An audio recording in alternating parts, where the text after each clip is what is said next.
Selamat pagi, Assalamualaikum warahmatullahi wabarakatuh, dan salam sejahtera untuk kita semua.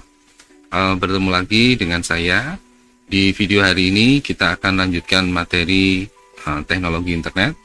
Untuk pokok bahasan hari ini kita akan membahas yaitu membuat blog ya, atau web blog. Nah, untuk itu silahkan presensi kehadiran di Siaka dan di live stream YouTube. Silakan login ke sistem akademik ya. Baik, kita akan mulai saja materi pada hari ini.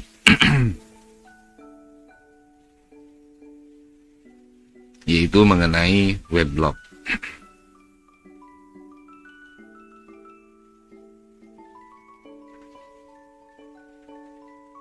Nah, Anda bisa perhatikan di layar.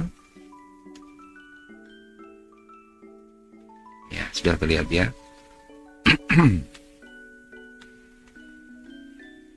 Nah, jadi weblog ini adalah kependekan dari blog, yaitu kependekan dari weblog. Ya, ini adalah istilah yang pertama kali digunakan oleh John Berger ya di bulan Desember tahun 97. Di mana John Berger menggunakan istilah weblog ini untuk menyebut kelompok website pribadi yang selalu diupdate ya secara kontinu, dan biasanya isinya adalah link-link ya menuju ke website lain yang mereka anggap menarik disertai dengan komentar-komentar mereka sendiri. Jadi selain berisi artikel ya, artikel dari pemilik blog atau penulis blog, itu juga berisi juga link-link ke halaman web yang lain. Nah, jadi blog ini merupakan bentuk aplikasi web ya, yang menyerupai tulisan-tulisan yang dimuat sebagai postingan ya pada sebuah halaman web secara umum ya. Nah, di mana tulisan-tulisan ini seringkali dimuat dalam urut terbalik ya. Jadi tulisan yang terbaru biasanya akan tampil di bagian paling atas ya, karena informasi itu adalah informasi terbaru atau postingan terbaru. Nah, meskipun juga pemilik blog biasanya bisa mengatur dengan aturan sesuai dengan keinginannya pemilik blog ya. Jadi tidak harus demikian. Nah, kemudian setiap web seperti ini itu biasanya bisa diakses oleh semua pengguna internet ya, yang mengakses internet sesuai dengan topik dan tujuan dari si pengguna blog tersebut. Artinya biasanya yang mengakses adalah orang-orang yang memiliki minat yang sama ya, atau memiliki hobi ya, keinginan yang sama, sehingga weblog itu akan diakses oleh sesama yang memiliki hobi atau minat ya. Nah, secara garis besar weblog ini bisa dirangkum sebagai kumpulan website pribadi yang memungkinkan para pembuatnya bisa menampilkan berbagai jenis isi pada webnya dengan mudah. Contoh misalnya berupa karya tulis, ya, kumpulan link internet, ya, kemudian bisa juga dokumen-dokumen yang bisa di-download, ya, seperti file doc, XLS, PDF, dan file-file foto misalnya, ya, atau mungkin multimedia yang bisa di-download, ya, berupa video, ya, dan kompilasi multimedia lainnya. Nah, para pembuat blog ini disebut sebagai siapa ya? Para pembuat blog ini kita namakan sebagai blogger ya, karena mereka yang menulis weblog ini. Nah, melalui blognya ini kepribadian dari blogger akan menjadi mudah dikenali ya, berdasarkan topik apa yang disukai. Kemudian apa tanggapan terhadap link-link yang dipilih dan isu-isu yang ada di dalamnya. Nah, jadi weblog ini biasanya punya tema tertentu gitu ya, meskipun tidak semua weblog itu punya tema ya, kadang-kadang bisa beragam tema tergantung dari kesukaan si pemilik blog ya. Nah, sehingga blog ini sifatnya personal ya, artinya dimiliki oleh individu ya, mewakili individu, tidak mewakili organisasi yang lain ya, atau kelompok-kelompok yang lain. Nah, perkembangan lain dari blog yaitu ketika blog memuat tulisan tentang apa yang seorang blogger pikirkan, apa yang seorang blogger rasakan, hingga sampai pada apa yang menjadi kebiasaan mereka sehari-hari. Jadi apa yang dilakukan sehari-hari itu bisa dituliskan di dalam blog itu ya, untuk semacam buku harian atau diary ya dari pemilik blognya. Nah, kemudian blog ini juga menjadi yang tadi saya sebut, yaitu diary online yang berada di internet ya. Satu-satunya hal yang membedakan antara blog dan diary yaitu jurnal yang biasa kita miliki, bahwa blog itu dibuat untuk dibaca oleh orang lain. Nah, diary ini biasanya hanya tertulis di dalam buku yang rahasia ya, buku khusus ya, ditulis disimpan di tempat yang tersembunyi yang hanya pemiliknya yang bisa membaca buku harian tersebut gitu. Nah, namun dengan adanya diary online ini, yaitu berupa weblog ya, maka seorang penulis ya membuka dirinya untuk menuliskan aktivitas hariannya untuk dibaca oleh orang lain. Nah, kalau kita lihat perkembangan dari blog ya sekarang ini di internet itu sudah sangat banyak ya. Mungkin bisa menjangkau sampai jutaan jumlahnya. Nah, kalau kita lihat di Alexa Rank ini di beberapa tahun yang lalu ya, jumlah blog itu bisa mencapai angka 5.600.000 lebih ya. Nah, ini sangat banyak sekali. Jadi artinya kalau kita mencari dengan mesin pencari ya atau search engine, lalu kita masukkan kata kunci blog, maka kita akan mendapatkan angka ini ya. Nah, untuk yang baru mengenal blog ya, maka perlu membaca artikel ya agar Anda nantinya juga mengerti tentang blog dan bisa membangun sebuah blog yang informatif dengan tema-tema yang sesuai dengan minat. Ya, jadi Anda bisa membaca blog orang lain ya. Ketika ingin membuat blog, Anda sudah bisa mendapatkan gambaran ya bagaimana weblog itu dibuat ya. Nah, umumnya bagaimana? Umumnya para penulis yang ada di blog itu menggunakan blognya sebagai alat penghubung atau media ya untuk menyampaikan hasil pemikiran ya atau konten tertentu kepada para pembacanya ya. Jadi konten itu konten-konten yang sifatnya khusus ya, tematik ya, sehingga orang-orang tertentu yang mempunyai minat yang sama yang akan membacanya. Nah, kemudian apa sih fungsi dari blog ya? Blog ini punya fungsi yang pertama sebagai media searah ya. Di blog sebagai media searah berarti hanya memaparkan pengalaman hidup penulis atau satu nukilan tertentu dan semata-mata hanya kesukaan penulis saja. Sehingga penulis menutup komentar bagi para pembacanya, sehingga pembaca tidak bisa memberikan komentar balik ya. Kemudian ada yang berupa blog sebagai media dua arah. Nah, ini hampir sama dengan blog media searah. Hanya saja dengan cara ini maka penulis memberi peluang ya kepada pembaca untuk memberi komentar serta mengenali penulis, seterusnya menjalin persahabatan melalui blog tersebut. Nah, yang ketiga ada juga blog yang sifatnya sebagai media berbagai tujuan ya. Nah, biasanya bentuk dari blog ini ya itu hampir sama dengan blog yang kedua yang sebelumnya ya, atau blog yang pertama. Bedanya jika keduanya hanya dibuat sesuai kesukaan penulis, yang ini nanti akan dibuat sesuai dengan apa yang menjadi tujuan dari penulisan blog itu ya. Jadi ada tujuan tertentu. Misalnya untuk maklumat ya, untuk memberi pengumuman ya, untuk blog pendidikan misalnya ya, kaitannya dengan dunia pendidikan. Kemudian ada mungkin promosi barang karena pemilik blognya menjual barang atau jasa. Ya, kemudian media pengiklanan ya, untuk mengiklankan produk-produk tertentu dari pemilik blog ya, atau pemilik blog melakukan afiliasi ya dengan mengiklankan produk-produk yang lain ya, atau mungkin mengikuti AdSense ya dari Google sehingga iklan-iklan dari Google tampil di blognya. Nah, kemudian fungsi yang keempat adalah blog sebagai maklumat dan pendidikan ya. Jadi blog ini biasanya ditujukan untuk bidang ilmu tertentu atau punya pengalaman tertentu di bidang ilmunya, dia tuliskan di dalam blog yang jenisnya jenis pendidikan atau maklumat. Kemudian ada blog tadi ya, blog produk atau jasa ya.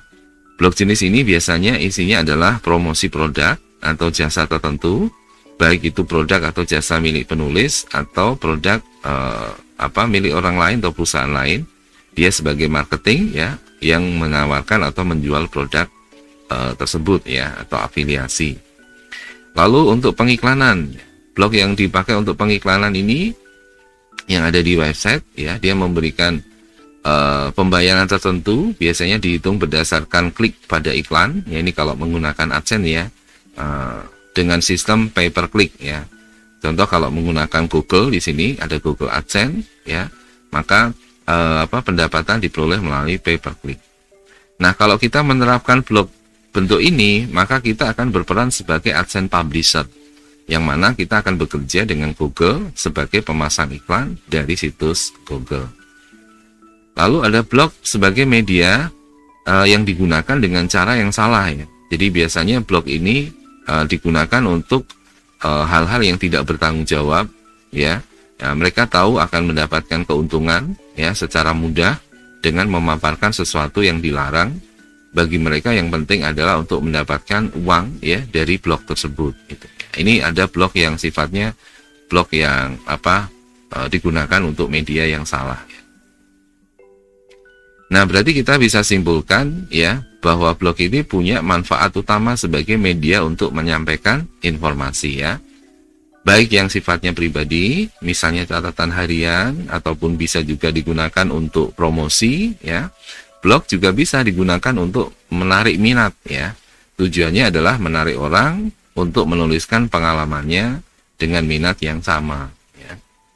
Nah, blog yang baik sebenarnya bisa menimbulkan inspirasi ya bagi pembacanya. Jadi blog-blog yang kontennya itu bisa menimbulkan inspirasi untuk para pembacanya, pengalaman baik, best practice, sehingga pembacanya ikut terinspirasi untuk melakukan apa yang dilakukan oleh penulis blog tersebut ya. Nah, muatan tulisan yang baik tentu bisa memberikan efek yang baik pula. Contoh misalnya tulisan berupa nasihat ya, atau pengalaman-pengalaman yang berharga yang tidak semua orang mungkin akan mengalami pengalaman itu ya. Maka dengan membaca blog itu para pembacanya bisa mendapatkan pengalaman berharga meskipun tidak melakukannya. Nah, melalui blog ini kita juga bisa menjaring pertemanan ya, network ya, jaringan pertemanan, terutama dengan orang-orang yang punya ketertarikan dan hobi yang sama ya. Nah, kemudian dari situ kita bisa bertukar pengalaman dan bisa bertukar informasi. Nah, kemudian kita akan coba uraikan ya jenis-jenis dari blog ya. Jadi blog itu sangat banyak sekali jenisnya, karena ya memang setiap orang itu punya minat yang berbeda-beda ya, dan bahkan minat yang bisa dikatakan beragam gitu ya. Nah, maka banyak blog yang ditulis dengan konten sesuai minat tersebut. Ada blog politik. Nah, blog politik ini biasanya bercerita tentang berita politik, aktivitas dan persoalan-persoalan yang basisnya politik ya, biasanya untuk kampanye. Itu isinya adalah blog politik, kontennya adalah konten kampanye. Kemudian ada blog pribadi. Nah, ini yang paling umum ya. Karena blog pribadi ini akan menjadi buku harian yang isinya tentang pengalaman keseharian seseorang, keluhan-keluhan, puisi atau syair, ide dan gagasan, dan mungkin perbincangan antar teman.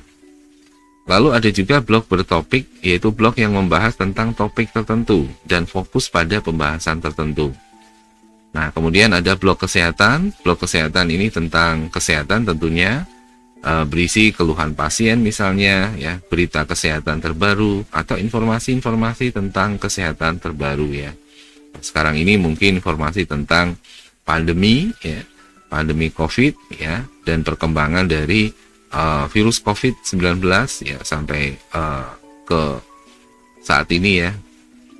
Perkembangan terbaru adalah mutasi Omicron misalnya ya.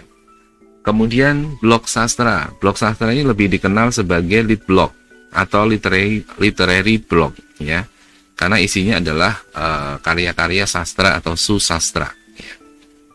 Kemudian ada blog perjalanan. Biasanya blog ini fokus pada pembahasan atau cerita perjalanan seseorang ya, yang menceritakan tentang kejadian-kejadian atau event pada traveling ya, pada perjalanan seseorang tersebut ya. sehingga mereka share di dalam blog itu. Lalu ada blog riset. Blog riset ini biasanya tentang penelitian terbaru, ya, informasi-informasi tentang penelitian terbaru yang mungkin menukil ya dari beberapa jurnal penelitian secara akademik ya. Lalu ada blog hukum. Blog hukum ini biasanya tentang hukum atau urusan hukum. Blog ini biasa disebut sebagai law blogs atau blog laws ya, karena memang kontennya adalah tentang hukum.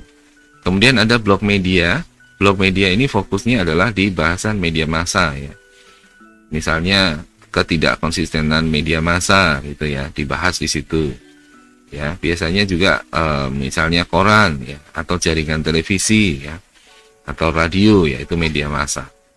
Lalu ada blog agama. Blog agama ini membahas tentang keagamaan, konten-kontennya tentang religi ya, pembahasannya tentang spiritual, hubungan antara manusia dengan Tuhan. Kemudian ada blog pendidikan ya, biasanya ditulis dengan konten yang isinya pendidikan ya, bisa dari seorang pelajar ya, dari seorang siswa, bisa dari guru, mungkin bisa juga dari dosen ya, yang menuliskan blog-blog itu untuk dibaca oleh para pembacanya ya di bidang pendidikan. Ada juga blog kebersamaan ya. Topiknya lebih spesifik ya, ditulis oleh kelompok tertentu untuk kebersamaan di kelompok itu. Kemudian ada blog petunjuk atau blog directory. Biasanya isinya adalah link-link ya, atau ratusan bahkan ya link halaman website lain yang berisi direktori-direktori yang sesuai dengan tema yang dicari oleh pembaca blog. Kemudian ada blog bisnis, biasanya dipakai oleh pegawai atau wirausahawan untuk kegiatan promosi bisnis mereka. Ada juga blog pengejawantahan ya. Nah, blog pengejawantahan ini fokus tentang objek di luar manusia ya, seperti hewan, supranatural, dan objek-objek lain yang bisa diejawantahkan kemudian dibahas dalam blog tersebut. Ada juga blog spam, blog sampah, blog pengganggu. Nah, ini biasanya dipakai untuk promosi bisnis affiliate ya. Juga dikenal sebagai splogs ya, atau spam blogs ya, karena isinya adalah iklan-iklan ya, yang terlalu banyak iklan di sana sehingga tidak bisa fokus membaca kontennya atau isinya gitu ya. Nah, kemudian bagaimana cara kita menemukan blog? Ya, blog ini jumlahnya banyak sekali ya, sudah banyak yang bermunculan ya, dan tema-temanya juga beraneka ragam. Namun kita kadang merasa kesulitan dalam menemukan blog-blog tersebut sesuai dengan tema yang kita kehendaki. Nah, maka kita bisa mencari di mesin pencari atau website pencari, search engine ya, atau bisa juga memanfaatkan website yang isinya adalah katalog blog. Nah, ini biasanya akan memudahkan kita untuk memperoleh alamat dari weblog itu, dan tentunya telah dikelompokkan ya sesuai dengan tema yang dikehendaki. Nah, kalau kita menggunakan Google Search Engine, kita bisa mengetikkan kata tertentu sebagai kata kuncinya untuk bisa menemukan blog itu ya, tentu harus diikuti dengan kata blog. Nah, temanya apa gitu ya. Nah, kita misalnya kita mau mencari informasi yang ada di dalam blog ya, maka kita harus tahu dulu ya, kita pilih dulu kategori websitenya yang akan dicari ya, dalam kategori blog yang mau kita cari ya, apakah tadi pendidikan, keagamaan ya, riset dan lain sebagainya. Nah, misalnya kita menggunakan search engine ya, biasanya untuk mencari sebuah blog maka kita ketikkan terlebih dahulu di bagian depan yaitu kata blognya, kemudian tema dari blognya kita tulis di belakang kata blognya. Misalnya blog ilmu komputer gitu ya, blog spasi ilmu spasi komputer. Nah, Anda lihat di sana hasilnya sekitar 20.400.000 hasil dalam waktu 0,43 detik ya. Nah, tentu di sini mungkin ada beberapa yang tidak berupa blog, tetapi kontennya ada tulisan blognya, itu juga akan ditampilkan ya. Nah, contoh di sini misalnya mengupas jurusan ilmu komputer dan teknologi informasi. Nah, itu ada geniusnet.blog ya, setblog. Kemudian ilmu komputer archive ya, itu dari geniusnet.blog tech ilmu komputer. Dan seterusnya ya, sampai di bawah ini ada sekitar 20.400.000 hasil. Nah, kemudian tadi langkah-langkah tadi kita bisa lakukan dengan tahapan sederhana seperti ini ya. Anda buka browser dulu, bisa Mozilla Firefox, bisa Chrome, ya, bisa Edge, ya, apapun. Kemudian Anda ketik ya google.com, kemudian kita masukkan kata kunci ya dari kotak yang disediakan oleh Google tadi. Kemudian kita tekan enter, maka kita akan mendapatkan hasil tadi ya, 20.400.000 hasil blog ya, web blog dalam waktu 0,43 detik ya. Jadi belum ada 1 detik sudah bisa menemukan jutaan blog. Nah, kemudian kita juga bisa menggunakan blog katalog ya. Jadi kalau yang tadi itu kita temukan di search engine, nah kita juga bisa membuka menemukan blog itu di direktori atau di web katalog blog ya. Nah, dengan memanfaatkan web katalog ini kita sudah disediakan gitu ya menu-menu ya, di mana blog-blog itu sudah dikelompokkan ya sesuai dengan bidang atau topik yang terkandung di dalam blog tersebut ya. Nah, untuk bisa mencari blog-blog dari blog katalog ini ya, kita harus mengetikkan URL-nya ya, www.blogkatalog.com ya. Kemudian Anda enter. Misalnya kita mau mencari e-learning ya. Nah, ini kita bisa temukan di sini ya. Konten-konten yang termasuk e-learning. Nah, di sini tampilan dari blogkatalog.com, Anda lihat di sana di bagian menu ada home, ada entertain, ada living leisure, ada art ya, seni, kemudian ada business and technology, lalu ada news, berita, ada sport and recreation ya. Nah, kemudian di bagian business and technology ini ya, itu ada beberapa kelompok blog ya, ada kelompok blog bisnis, karir, finance, law tadi ya, hukum. Kemudian ada real estate, ada sosial media, ada teknologi, ada business and teknologi misalnya. Nah, nanti kalau Anda klik di situ ya, maka nanti akan ditampilkan blog-blog yang sesuai dengan kategori yang kita inginkan ya. Nah, kemudian yang lebih penting lagi, karena ini nanti juga akan menjadi tugas ya bagi Anda, yaitu membuat weblog pribadi Anda sendiri ya. Nah, maka di sini kita perlu melakukan pendaftaran atau registrasi situs yang menyediakan hosting weblog ya. Nah, di dalam halaman blog itu memerlukan media penyimpanan file-file blog yang ada di web server ya.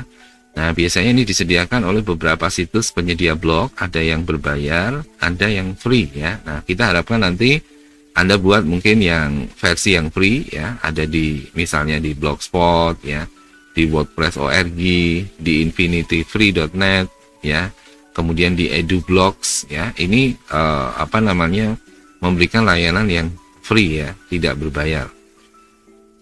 Nah, proses kita menyimpan file-file blog tadi kita sebut sebagai web hosting ya. Jadi kita menyimpan ya, meletakkan file-file blog kita ke tempat hosting ya, atau komputer server yang khusus untuk menyimpan halaman web ya, khususnya adalah weblog.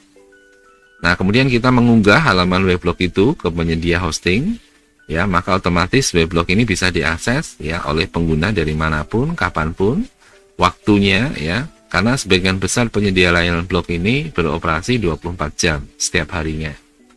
Nah, selain penyedia layanan hosting weblog di atas, ada juga yang menyediakan halaman weblog tanpa proses pengunggahan atau upload ya. Jadi sudah tersedia layanan hosting yang tidak memberikan layanan upload ya, manual ya, tetapi menggunakan layanan auto installer ya. Jadi pemasangan otomatis melalui kontrol panelnya. Nah, jadi di sini kita sendiri yang harus mengkonfigurasi ya, atau menginstalasi paket-paket CMS, Content Management System, ke penyedia layanan hosting ya. Misalnya ada di infinityfree.net. Ini misalnya contoh ya. Jadi Anda boleh nanti menggunakan di layanan yang lain ya. Ini hanya sebagai contoh. Nah, untuk mendaftar domain dan hosting blog ya, langkah-langkahnya adalah Kita buka dulu misalnya ya layanan hosting blog yang gratis di alamat misalnya www.infinityfree.net. Kemudian kita aktifkan browsernya, kita ketikkan infinityfree.net, kemudian kita klik sign up ya. Nah, ini tampilannya, Anda bisa mendaftar ya, sign up. Atau kita juga bisa menggunakan EduBlog ya. Ini yang paling banyak digunakan karena biasanya untuk edukasi ya. Di blog-blog yang mengandung konten-konten edukasi ini menggunakan EduBlog ya. Biasanya untuk sekolah ya, untuk universitas atau sekolah tinggi gitu ya, untuk teacher ya, untuk pengajar, kemudian ada untuk siswa atau untuk mahasiswa. Nah, kalau kita lihat di sini, ini EduBlog ya. EduBlog ini disupport sama CMS (Content Management System) yaitu WordPress ya. Jumlah blognya sampai dengan saat ini ada 4.378.396 ya, mulai tahun 2005. Jadi EduBlog ini sudah ada sejak tahun 2005 ya. Nah, untuk sign up ya, kita bisa mendaftar di sini. Saya sarankan nanti Anda menggunakan ini ya, EduBlog, karena ini sesuai dengan bidang kita ya. Mungkin nanti konten-kontennya Anda juga harus memberikan layanan edukasi ya, mungkin edukasi atau informasi terkait dengan bidang-bidang tertentu gitu ya. Nah, setelah Anda sign up, kemudian sign up ya, kemudian Anda bisa mengisikan ya data untuk pendaftaran ya. Misalnya di sini username-nya, ada isi password-nya ya, ada isi. Kemudian Anda gunakan untuk apa ya? Untuk student atau untuk edukator atau untuk older. Nah, ini kalau nanti kontennya Anda gunakan untuk selain edukator dan student, Anda klik yang older ya. Kemudian judul situsnya Anda bisa ketik di situ di site title. Kemudian emailnya ini opsional ya, boleh ada boleh tidak. Sebaiknya ditulis ya supaya bisa mudah untuk berkomunikasi dengan EduBlog nantinya. Nah, kemudian nama dari URL-nya atau site URL-nya ya, ini sebaiknya nanti menggunakan nama Anda, tetapi karena nama ini kadang-kadang banyak yang sama ya, maka nanti Anda kasih kode di belakang, mungkin tanggal bulan tahun lahir ya, atau kode tertentu ya, atau nama kedua Anda gitu ya, misalnya digabung jadi satu gitu ya. Kemudian nanti diikuti dengan domainnya yaitu .edublog.org. Jadi nama Anda .edublog.org. Kemudian Anda centang tentu ya agree ya. Kemudian kalau Anda ingin dapat informasi melalui email ya dari EduBlog, Anda centang juga I would like text new and tips by email ya. Kemudian centang ya, Anda klik saya bukan robot ya, ini untuk memastikan ya, ini adalah teknologi CAPTCHA untuk memastikan bahwa yang mendaftar ini adalah orang yang sebenarnya ya, jadi bukan program yang melakukan pendaftaran ya melalui robot-robot program itu ya, bukan. Kemudian setelah Anda klik saya bukan robot, maka create site ya. Di sini ada klik create site. Nah, ketika pendaftaran berhasil ya, Anda akan mendapatkan informasi congratulations you have been registered ya. Selamat, Anda sudah terdaftar ya. Nah, di sini akunnya ditampilkan ya. Make sure to write them down ya. Jadi pastikan Anda menuliskan ini semua ya, terisi semua ya. Username-nya Hanif Ramadan misalnya, password-nya ya itu ditulis di situ. Anda bisa tampilkan, diklik show ya supaya nggak lupa, Anda simpan juga di situ ya password-nya ya. Nah, kemudian set URL-nya tadi sudah kita tulis ya, https://nama Anda .edublog.org. Nah, kemudian go to dashboard ya. Nah, maka nanti kita akan diarahkan ke dashboard dari CMS WordPress ini ya. Ini adalah CMS WordPress yang digunakan oleh EduBlog. Nah, biasanya pada saat awal kita membuat blog itu sudah diberikan satu contoh postingan ya, yaitu Hello World. Ya, Anda lihat di situ ya, ada satu post, ada satu page, ada satu komen. Ya, ini sebagai contoh ya. Nah, versi dari WordPress-nya Anda bisa lihat di bawah ya, WordPress versi 5.4.2 ya. Kemudian di situ ya 2015 itu adalah temanya ya. Nanti Anda bisa memilih tema-tema yang sesuai dengan keinginan Anda sendiri ya. Nanti Anda bisa pilih temanya di bagian menu appearance ya. Di situ ada di bagian kiri itu ya, ada menu appearance, kemudian Anda pilih tema ya. Nah, untuk melihat sementara ya tampilan dari weblog kita ya, maka kita ketik aja di situ ya nama Anda diikuti dengan .edublog.org ya. Atau Anda bisa lihat diklik di bagian atas itu ya, di my site ya. Nah, nanti Anda akan mendapatkan atau diklik di nama Anda yang paling atas itu ya. Nah, maka nanti akan diarahkan ke sini. Nah, di sini ada satu artikel tadi yang saya sebutkan, Hello World tadi. Ya, ini biasanya sapaan awal ya. Jadi setiap halaman web ya menyediakan Hello World ya. Welcome to your brand new blog at EduBlog gitu ya. Nah, kemudian di situ juga ada satu komen di bagian bawah di situ ya. Kita lihat ya, satu komen gitu ya. Nah, di sebelah kiri ini biasanya menu-menu ya, ada recent post ya. Recent post ini adalah hasil postingan-postingan artikel yang nanti akan ditampilkan di situ ya. Postingan yang baru saja diposting akan tampil di situ. Kemudian ada recent comment, komentar-komentar yang baru saja. Lalu ada arsip ya, arsip ini arsip artikel ya, biasanya ditulis dalam bulan dan tahun ya. Misalnya bulan Januari ya ada sekian artikel ya, bulan Februari ada sekian artikel gitu ya. Kemudian di bawahnya ada kategori ya, kategori dari artikel tersebut. Nah, jadi nanti Anda ketika membuat artikel bikin juga kategorinya ya, kategorinya apa.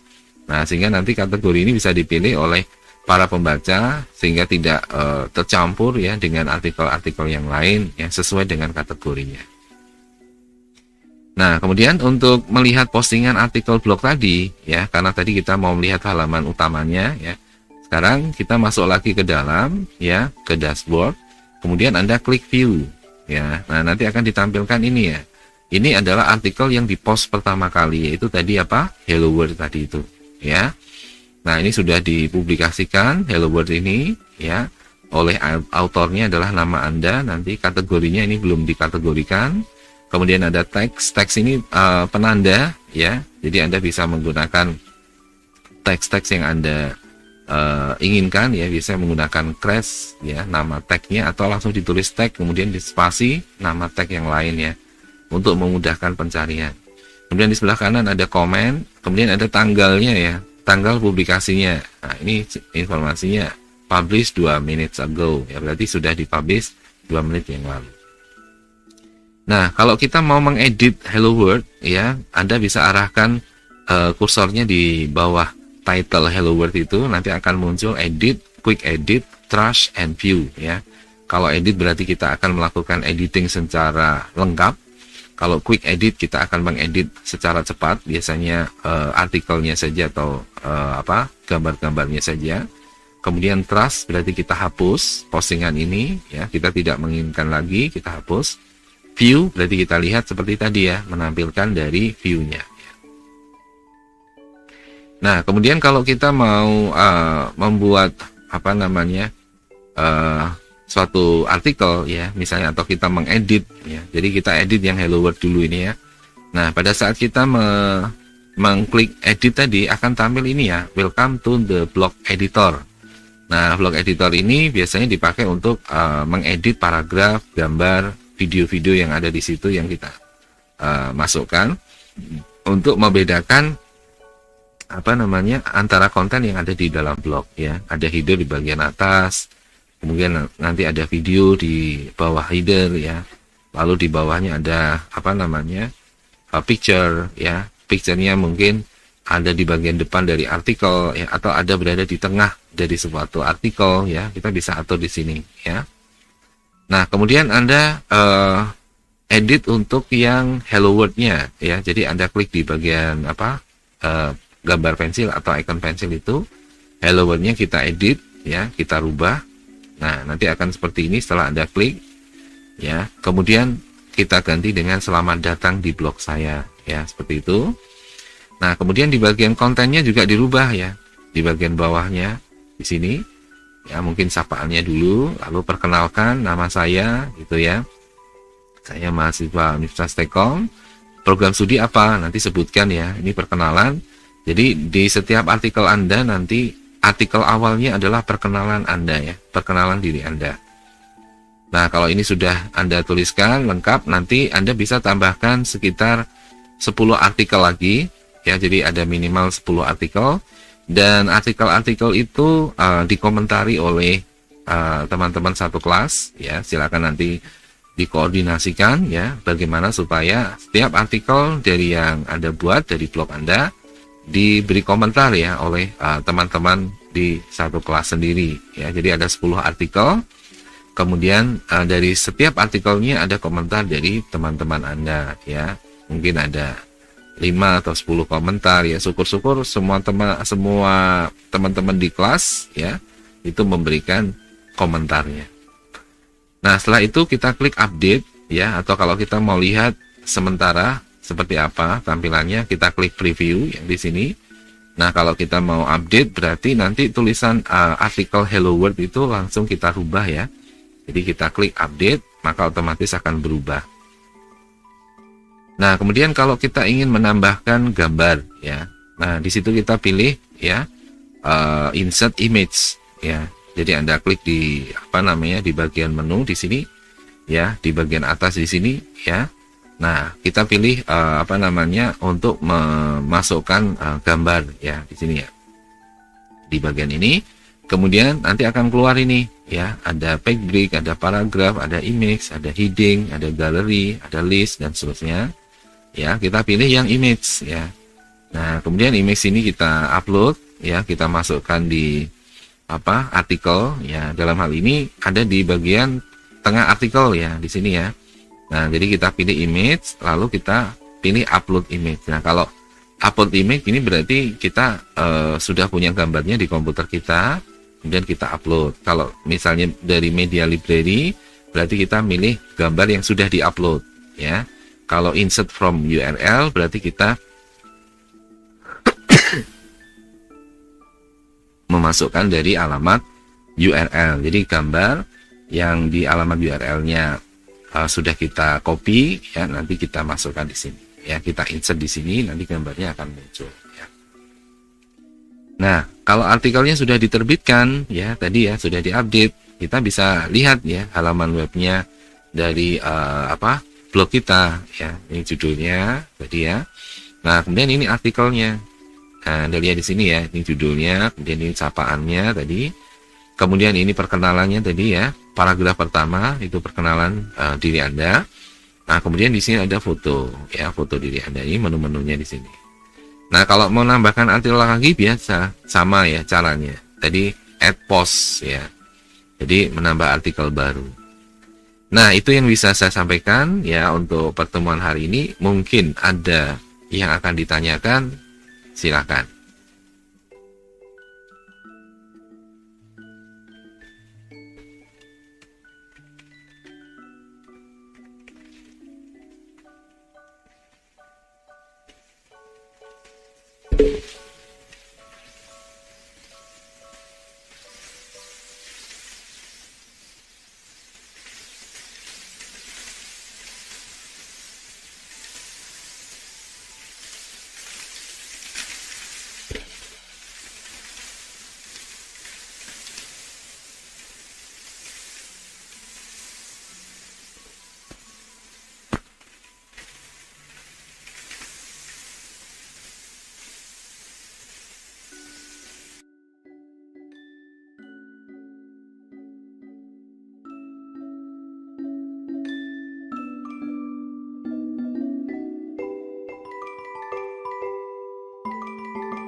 Oke, baik, jika tidak ada pertanyaan untuk materi hari ini tentang blog, ya.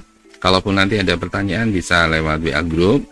Untuk tugasnya Anda kumpulkan di akhir kuliah, ya, sebelum ujian akhir semester atau ujian UAS. Untuk itu saya akhiri materi hari ini, semoga bermanfaat. Selamat siang. Jangan lupa untuk di-like kalau Anda merasa materi ini bermanfaat. Dan yang belum subscribe, silahkan untuk subscribe dulu. Dan tekan tombol loncengnya untuk mendapatkan notifikasi kalau ada kuliah teknologi internet. Selamat siang. Wassalamualaikum warahmatullahi wabarakatuh. Dan salam sejahtera.